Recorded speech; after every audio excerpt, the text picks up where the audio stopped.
Next on 9 News, testimony is underway in the trial of a former Clear Creek County deputy charged in the death of Christian Glass. Today, jurors analyzed body camera footage of the events that led up to the shooting. The owners of a funeral home in southern Colorado are back in jail. Today, one day before that funeral home is set to be demolished. A mother, 8 months pregnant, has been missing for weeks. Now a local nonprofit is stepping in to try to help her family find her. And the Colorado State men's basketball team has seen a lot of success in recent years. Today, Rams fans got some good news about the future of their head coach. 9 News at 4 starts now.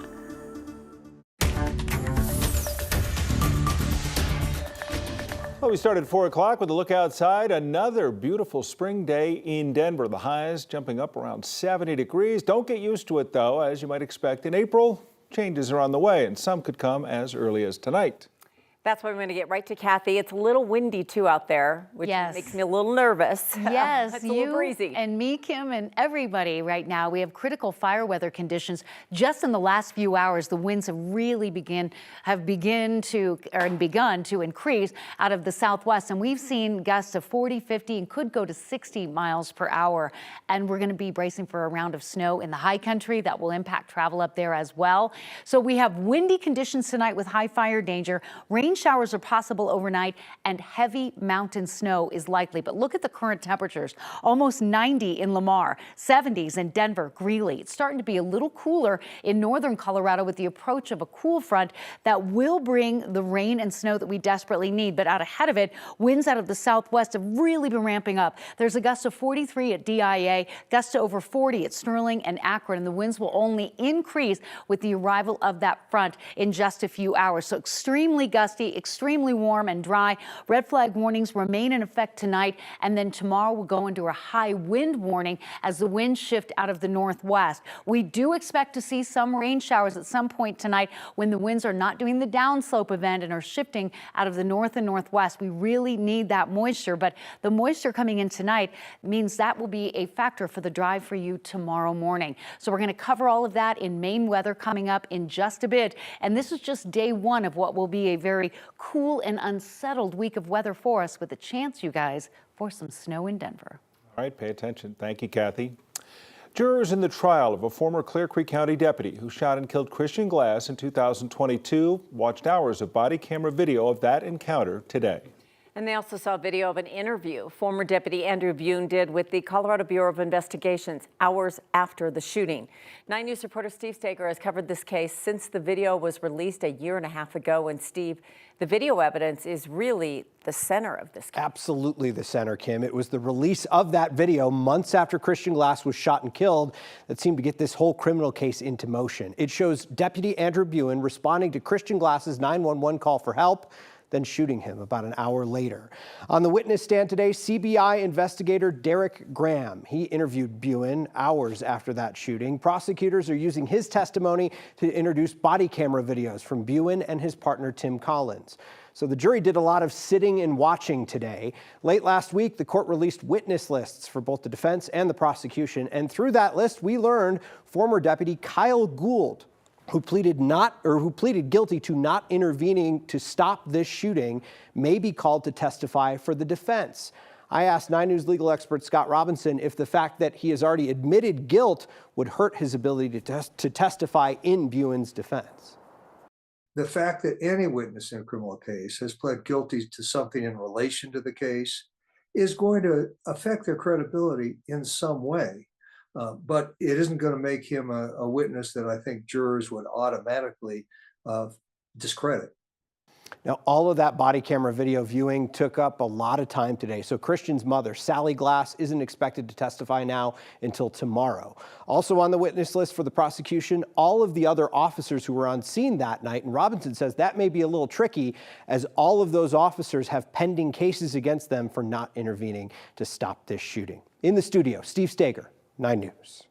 Yeah, that does sound tricky, but that video, you understand why they're starting with that video, because so many views and opinions and emotions are tied at the center of that video. And it's going to be the center of this entire case. In fact, the defense is going to try to use experts to show different views of what happened through that video. There was a bit of debate about that today in court, about what would be allowed, what wouldn't be allowed, what experts would be allowed to kind of manipulate the video and show different views that might give a more accurate depiction of what the officer was seeing or what the deputy was seeing at the time of the shooting. It'll be an interesting case. Yeah, it's the interpretation of the video, too. Yep. All right, thank you, Steve. A Walmart in Inglewood is back open after shutting down briefly because of a bomb threat today. Inglewood police first got that call about 2:15 this afternoon. The department says it responded to a suspicious person claiming to have a bomb in the Walmart on Inglewood Parkway. When officers got there, they searched the building and checked cameras. They tell 9 News they found no proof to support the threat. Around 3:20, the store reopened to customers. The owners of the Return to Nature funeral home in Penrose are now in a different form of trouble. The FBI has arrested John and Carrie Helford. They did so yesterday on a federal warrant, accused of fraud in obtaining COVID relief funds from the government. The court documents say the couple fraudulently took nearly $900,000.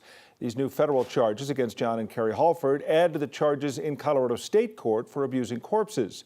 In February, the Halfords posted bail after the judge had lowered their bond on those state charges, where investigators say the couple improperly had stored bodies of 190 people last year. They're facing hundreds of felony counts of fraud and abuse of a corpse. And tomorrow, the EPA will demolish the Return to Nature funeral home. Before it starts, there'll be a ceremony for families whose loved ones were found inside the home. After that, crews will begin their work. They'll take apart the building in sections and then ship it to a landfill.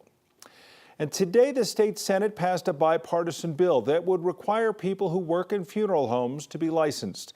Funeral home directors, morticians, and crematorium operators would need to meet certain education requirements and follow industry standards. Lawmakers say that Colorado is the only state that doesn't have that requirement. The bill now heads over to the State House. A man from Denver faces multiple charges accused of sexually assaulting 2 women at hotels the city was using to shelter migrants. Police arrested Tyler Reed last month. He's charged with 2 felony counts and 5 misdemeanor counts, including sexual assault and felony menacing. He's scheduled to be in court tomorrow for a preliminary hearing. Now police believe there may have been other incidents involving Reed. They're asking anyone with information to call the Denver Police Sex Crimes Unit, and that number is 720-913-6040. Police in Colorado Springs are investigating the shooting deaths of a man and a child.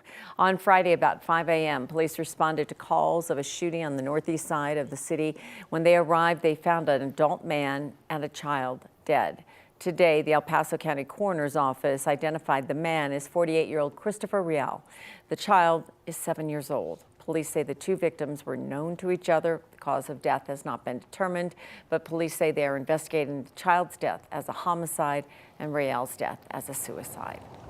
2 Colorado counties are now suing the state over 2 laws that prevent local law enforcement from helping federal authorities on immigration enforcement. Douglas and El Paso counties filing the suit today, challenging 2 laws from 2019 and 2023, calling them unconstitutional and illegal. Those laws do not allow local law enforcement to arrest or detain someone based on their immigration status or help federal authorities with information about someone's immigration status. The Douglas County Undersheriff says current crime rates in the county are low. Meanwhile, the district attorney says this lawsuit hopes to keep those numbers where they are while not pinning the blame on migrants. To be clear, the idea that all of our crime in this state, of course, is not driven by immigrants. That's certainly not what people are suggesting here at this podium. Douglas County says it has no idea how many immigrants are in the area, saying it can't answer that because of the laws that are in place. The county says it also can't specify any data on migrant crime.